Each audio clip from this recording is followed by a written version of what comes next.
The market is waiting to take it all back, don't let it. A deeply emotional cinematic narration. The sirens were still echoing in his ears when Armin stepped out of the stock exchange building, his fingers trembling around a single piece of paper that felt heavier than the entire sky. It wasn't the number on the slip that broke him, it was the silence that followed, the cold realization that everything he had built over 12 relentless years had vanished in a single afternoon.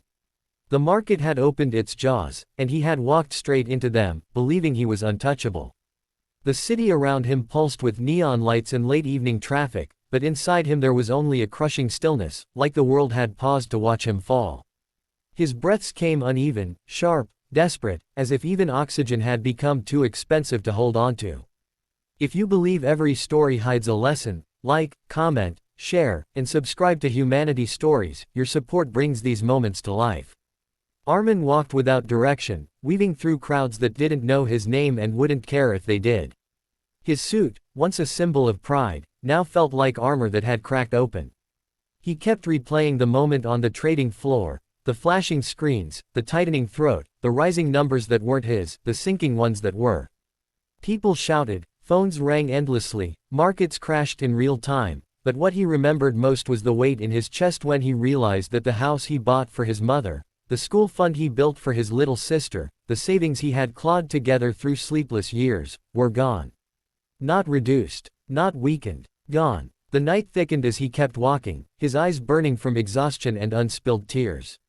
He ended up at the old market street where he used to work as a teenager selling second-hand shoes, a place that smelled of dust, iron shutters, and warm halwa puri at dawn. The vendors were closing for the night, dragging down metal shutters with the familiar clatter he hadn't heard in years. Something about the sound rooted him to the ground. Here, no graphs dictated the rhythm of a day. No screens flashed red. No fortunes vanished in a second. Life here moved slow, honest, sometimes painfully so, but at least it was real. He remembered being 14, watching men bargain over a 5 rupee difference as if their lungs depended on it. He remembered thinking adulthood would be easier once he made enough money.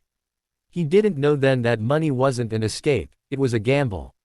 The more you had, the more the market stared at you like a hungry animal waiting for your guard to drop. Armin leaned against a closed stall and let himself breathe, really breathe, for the first time since the collapse. He noticed small things, the faint glow of a streetlight reflecting off cracked pavement, the whisper of wind brushing past abandoned fruit carts, the distant laughter of kids kicking a flat football. Life wasn't mocking him, it was reminding him that he had lived without money once, and he could live again. Maybe differently, maybe humbler, but living wasn't the privilege of the rich. It was the right of the broken too. Still, the fear clung to him. What would he tell his mother? How could he face his sister? How do you admit that you lost everything when you carried their dreams like fragile glass? Shame pressed against his ribs. But beneath it, a faint ember flickered. He hadn't lost his hands. He hadn't lost his mind. He hadn't lost his ability to stand up again, even if his legs shook beneath him. The market had taken his savings, not his worth. For a moment, he imagined his past self standing across from him.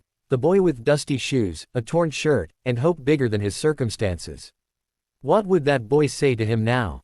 Probably something simple, something honest, something like, "You didn't survive all that just to break here." A soft drizzle started to fall, dotting the pavement with dark circles. Armin closed his eyes and let the rain touch his face.